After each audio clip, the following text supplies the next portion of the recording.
Olá, eu sou a Júlia Vargas e eu estou trazendo aqui para vocês a primeira aula de matemática básica com PET Química, que é o NB-MEC.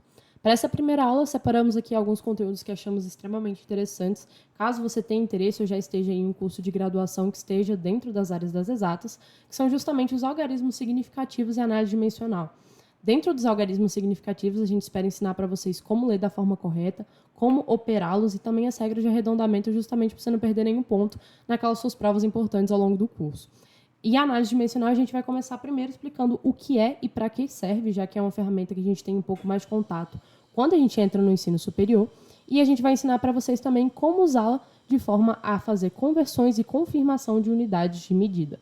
Ok? Ao finalzinho a gente vai ter também o espaço para exercícios de fixação, mas caso você tenha alguma dúvida, é só mandar aí nos comentários que a gente responde, tá? Então, vamos começar a nossa aula com algarismos significativos. E a primeira coisa a se dizer é justamente que algarismos eles só vão possuir valor quando acompanhados de unidades de medida. Como assim? Se eu chegar para você e falar, cara, medir alguma coisa deu 5. 5 o quê? 5 centímetros, 5 metros, 5 maçãs? Lembra lá do seu professor de física? Porque realmente isso é uma coisa que importa pra gente. Você não pode simplesmente jogar um número e achar que ele é completo. Não, ele vai ser completo quando ele estiver acompanhado de uma unidade de medida, para dar sentido àquela grandeza que você está colocando. E aí, quando a gente fala de unidade de medida, uma coisa também extremamente importante de se dizer é que elas têm que estar de acordo com o sistema internacional. O que é o sistema internacional?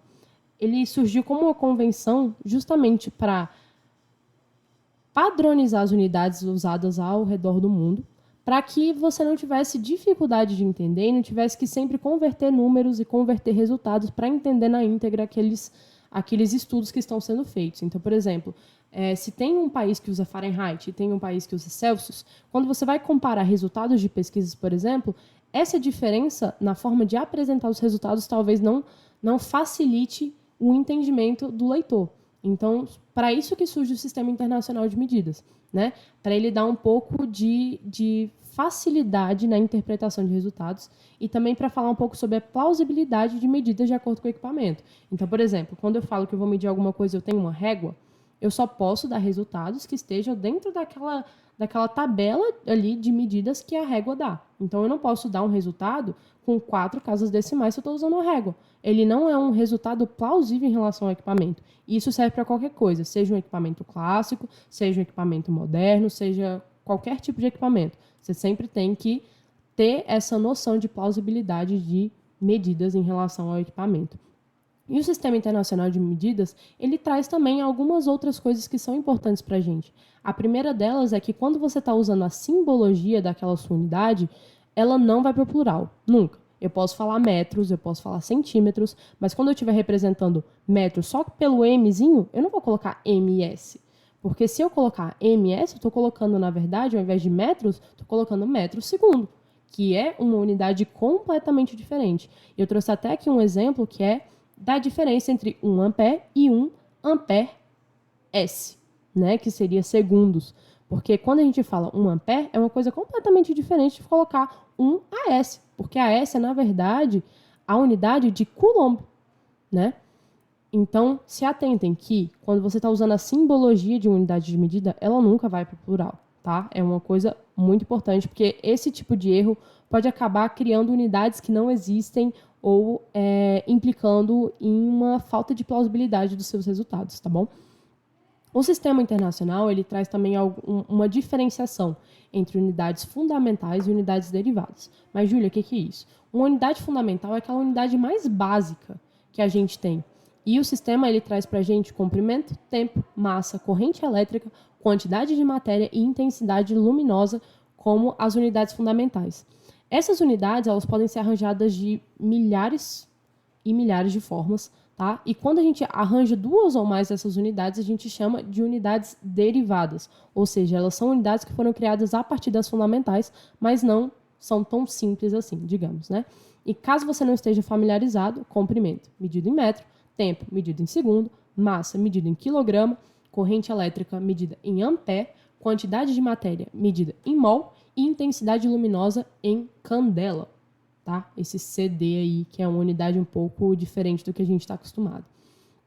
E para também, além desse valor que os algarismos têm quando acompanhados de unidade de medida, é importante que a gente saiba que todo algarismo, toda unidade de medida, ela vai estar associada a um erro e a uma incerteza.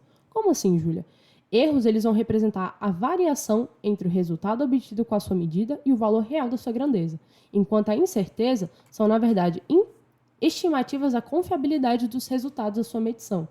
Como assim? Vou dar um exemplo para vocês. Digamos que você tem uma balança e você precisa fazer a calibração dessa sua balança. Para quem não sabe, uma calibração de balança, você tem alguns pesos que são padrões e você vai fazendo um ajuste na balança. Então, digamos que eu tenha um bloquinho que pesa 1 grama e eu coloquei lá na balança, mas ele me deu 2 gramas. Então, eu sei que teve uma variação entre o resultado real e o resultado que eu estou tendo ali com a minha medida, ou seja, com a minha balança. Então, essa diferença entre o 1 e 2 que eu estou tendo ali na balança é, na verdade, um erro, ok? Enquanto a incerteza é, na verdade, aquele pequeno intervalo que normalmente o fabricante já vai te dar para falar um pouco sobre qual é a confiança daquele resultado. Até onde ele tem certeza que tá certo ali o que ele está te dando no visor, entendeu? Isso daqui você vai acabar se acostumando bastante de usar. Não é o fim do mundo. É facinho.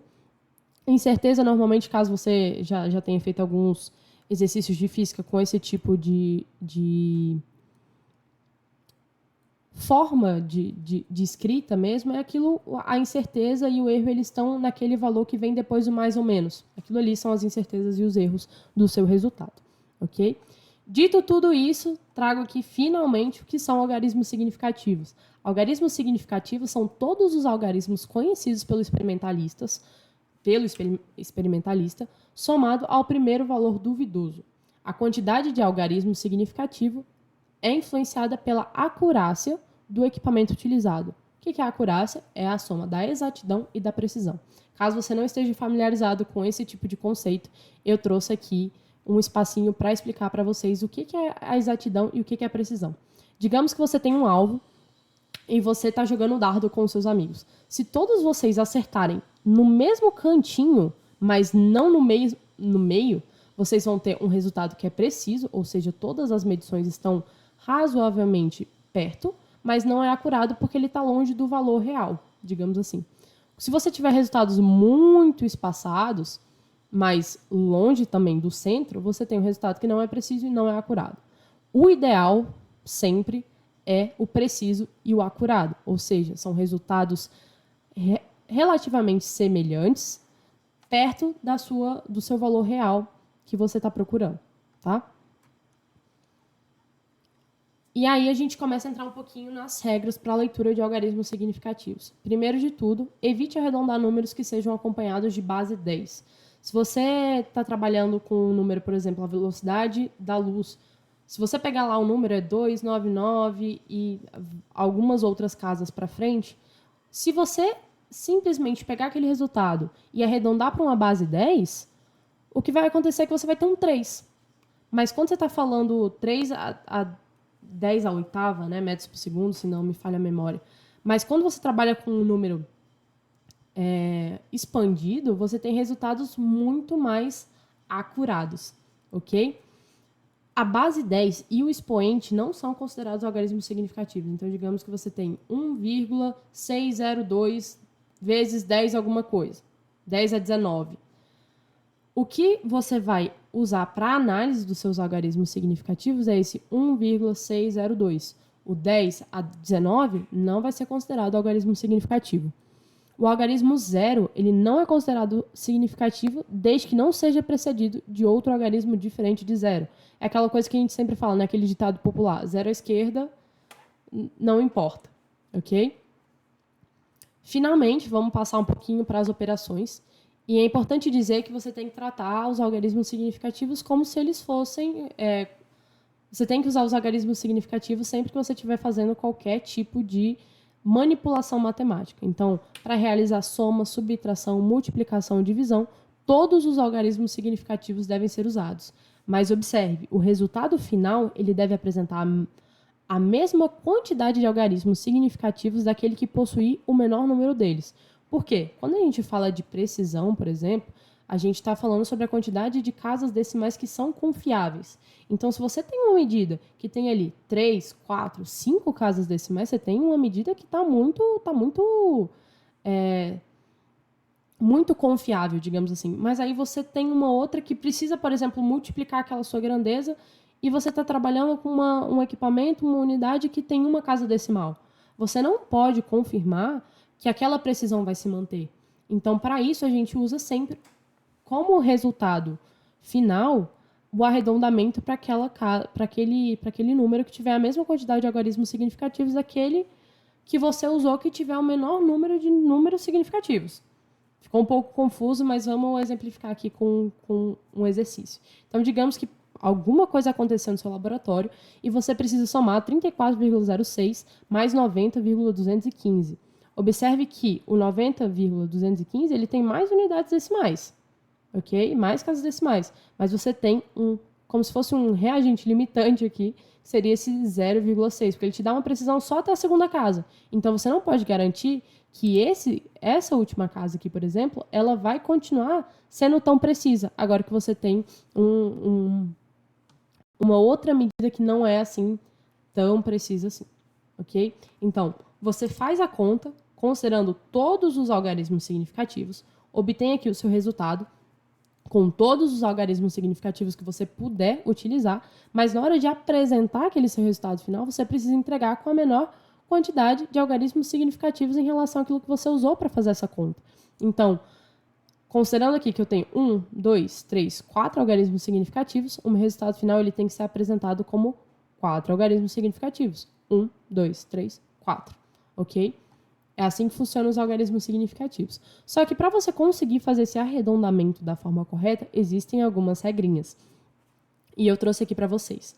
Então, o arredondamento ele é usado justamente para descartar casas decimais quando essas não são convenientes ou já não são necessárias. Então, algumas regras para arredondamento que a gente tem se o algarismo anterior é menor do que 5, o último algarismo se mantém. Então, digamos, eu tenho 1,234 e eu preciso arredondar para a primeira casa decimal. O 2 aqui, ele é menor do que 5, então eu vou manter ele e vou descartar essas duas casas, ok? O algarismo anterior, ele é maior ou igual a 5, então o último algarismo vai aumentar em uma unidade. Como assim? Digamos que eu tenho 2,777 e preciso arredondar novamente para a primeira casa decimal. Então, o 7, ele é maior do que 5. Então, eu preciso aumentar em uma unidade. Então, vai virar 2,8. E a mesma coisa aqui, ó, 4,752, que vai virar 4,8, porque você tem um algarismo que é maior do que 5. Tá vendo? O 5, o 7. O algarismo 5 com ímpar seguido de 0. Como assim? Você tem um 5 com um valor que é ímpar seguido de 0. Então, o que vai acontecer? Você vai arredondar para o primeiro par seguinte. Então, aqui nesse caso, 3,550 vai virar 3,6. 5 com um par seguido de 0. Então, 4,8, que é o nosso par, 5 seguido de 0. Você vai manter o algarismo da forma como ele está. Então, 4,850 vai virar 4,8. Ok? Passando agora para a análise dimensional.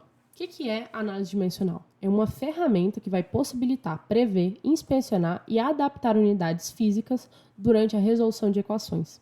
Ela serve para simplificar problemas e, principalmente, que é o que a gente mais usa, eu acredito, na graduação, que é para detectar erros antes do desenvolvimento do cálculo. Para você fazer uma análise dimensional, existe um passo a passo e eu vou explicar aqui para vocês agora. Então, primeira coisa, verificar se há uma equação ou uma fórmula base. Como assim? Você precisa de uma igualdade. Esse tipo de análise não funciona quando você tem inequação, por exemplo. Então, observe primeiro se você tem uma fórmula base ou uma equação, ou seja, procure aquele símbolozinho de igualdade. Em seguida, você vai abrir os termos da equação ou fórmula base, de forma que esses estejam descritos em função das suas grandezas. Então, digamos que você tem força, né, que é o exemplo aqui que a gente tem aqui embaixo.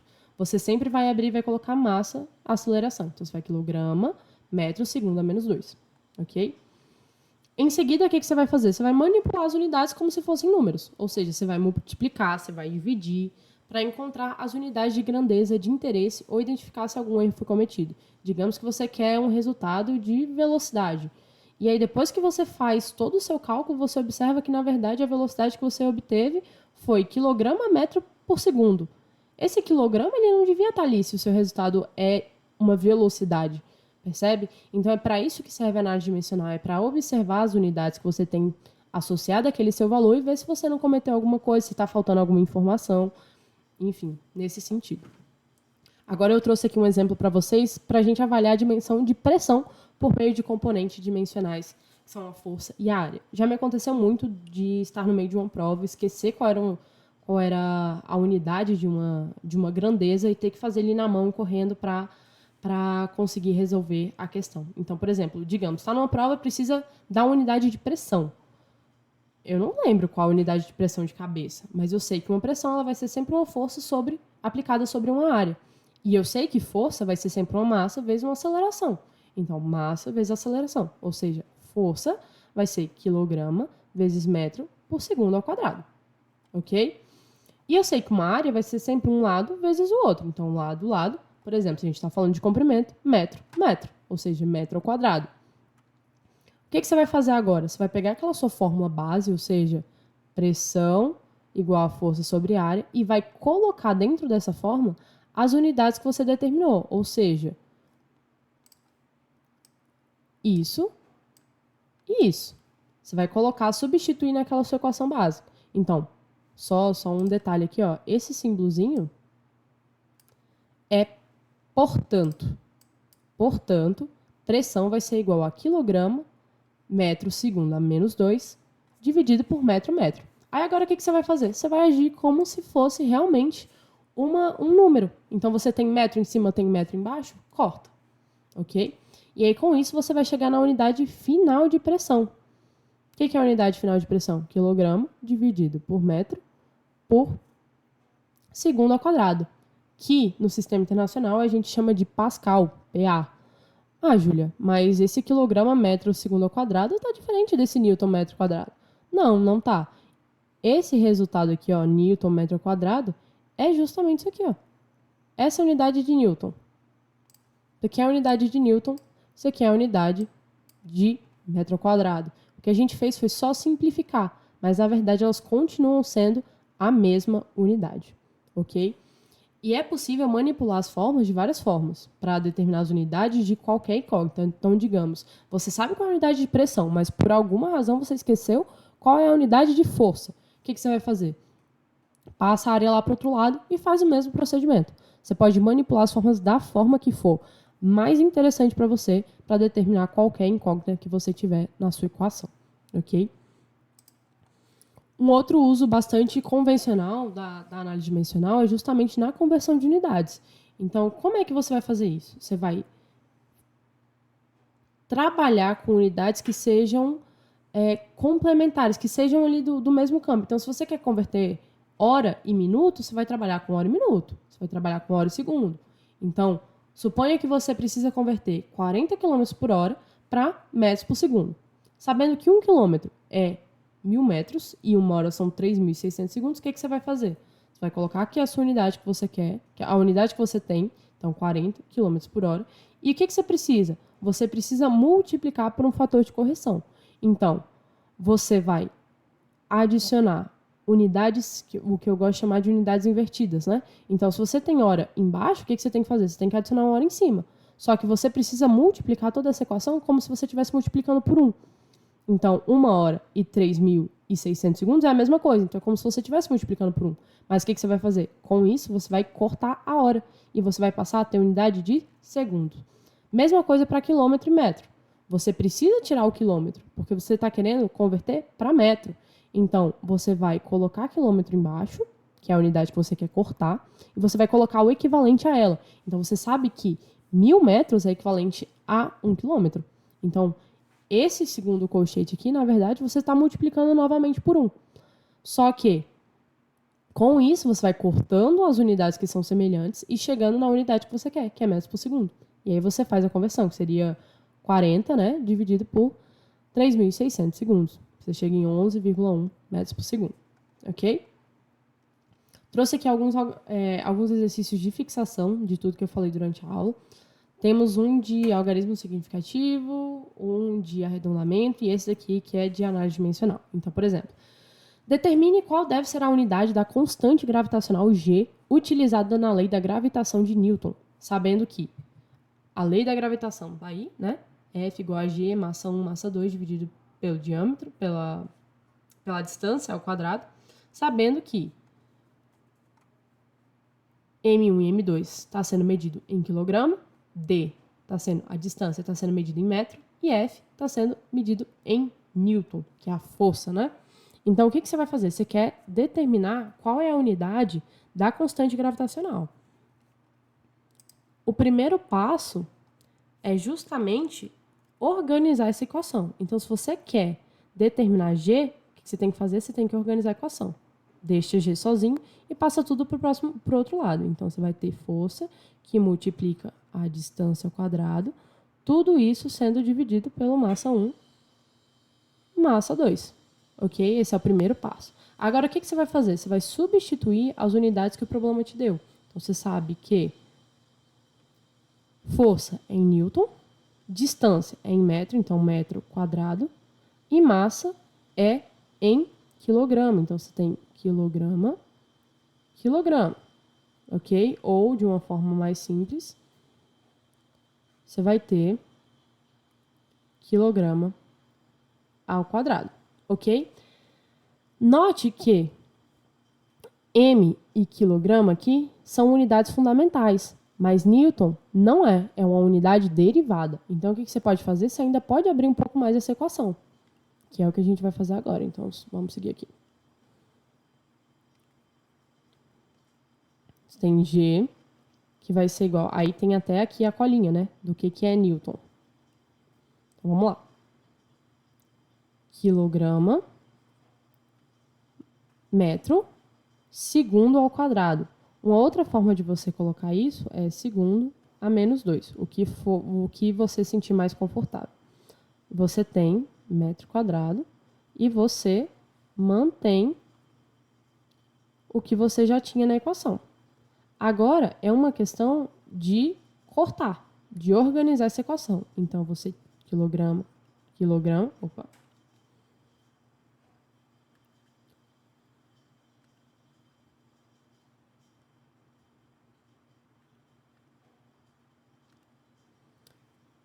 Corta uma das quilogramas e você vai juntar essas unidades. Então, o que você tem? No final, você tem que a gravitação ela é medida em metro ao cubo, segundo, ou melhor, vamos já deixar ela na forma final. Você tem metro ao cubo, quilograma, segundo ao quadrado. Então, você tem no final que essa... Oh, Deus.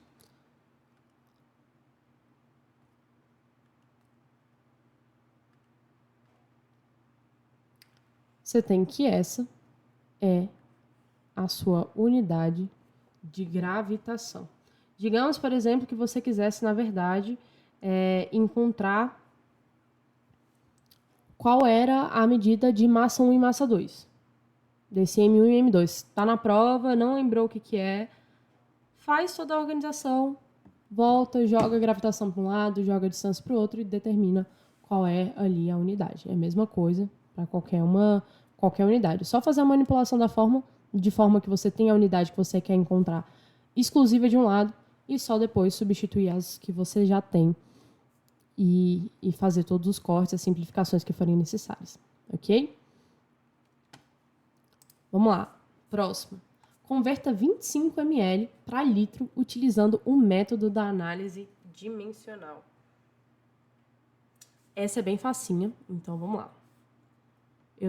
Primeira coisa, eu tenho que manter aquilo que eu quero converter, então 25 ml.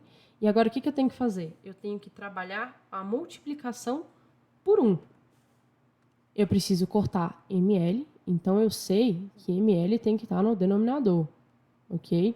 Então, 1000 ml vai ser equivalente a 1 litro, ok? Agora, o que eu faço? Corta. E eu vou ter o resultado final, só finalizando essa continha, que é 0,025 litro, ok? Digamos, por exemplo, que você não sabe fazer isso de cabeça, você quer fazer de uma outra forma. Uma outra forma de você fazer isso é conhecendo esses sufixos que aparecem na frente de unidade. Então, por exemplo, quando a gente fala ml, quando a gente fala centímetro, esse C, esse M são, na verdade, multiplicadores. Então, 10 ml significa que é 10 a menos 3 litro. Quando a gente fala de centímetro, a gente está falando 10 a menos 2 M. São coisas que você vai acabar pegando durante a sua graduação, mas que facilitam muito a vida. Então, digamos, você quer fazer de outra forma, é só você saber qual é o significado desse ml. Então, você vai ter 25 vezes 10 a menos 3 litro. Então, só jogar a quantidade de casas, né? Então, 1, 2, 3, você tem 0,025 ml. Ok? Agora vamos para a última. Indique o arredondamento correto. 1,0364, considerando duas decimais. Se a gente quer duas decimais, o que significa? Que a gente precisa arredondar para cá, ó. Então, eu tenho 1,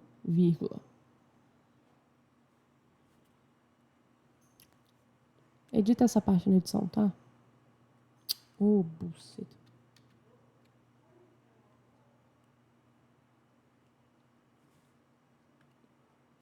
Vamos para a última agora. Indique o arredondamento correto. 1,0364, considerando duas decimais. Quando eu falo duas decimais, são aquela sentido mais comum mesmo. Conta vírgula 1, 2. Então, 4 menor do que 5, esse número se mantém. É como se a gente passasse disso para isso daqui, ó. Ok? Só que você tem que reduzir mais uma. 6 é maior do que 5? Sim. Então, você tem que subir uma unidade. Então, o resultado final seria 1,04. Esse daqui seria o seu resultado final. Ok? Passando para a última agora, 2,00345 para 3 algarismos significativos. Então, vamos lá. Você tem 2,00345. O que a gente viu? Que o zero ele só é significativo quando ele é precedido de um algarismo diferente de zero. Então, você tem um algarismo significativo, 2 algarismos significativos, 3 algarismos significativos. Então, você vai ter 2,003. Como assim? Vamos fazer por partes. Tenho 2,00345. 5, digamos, seguido de um zero, com um número par. O que vai acontecer? Você vai manter esse valor. Então, ele vai passar a ser 2,0034. Em seguida, você vai repetir a mesma análise. Você tem um 3, que é seguido de um 4. Mas 4 é menor do que 5. Então, você vai passar para 2,003. Ok? E aí você conta. 1, 2, 3 algarismos significativos. Então, essa daqui seria a sua resposta final. É isso, espero que vocês tenham gostado. Caso tenha ficado alguma dúvida, é só mandar aí nos comentários. Compartilhem com seus amigos e acompanhem e se inscrevam no canal para acompanhar sempre os nossos vídeos novos, que vem vários por aí. É isso, tchau, tchau, pessoal.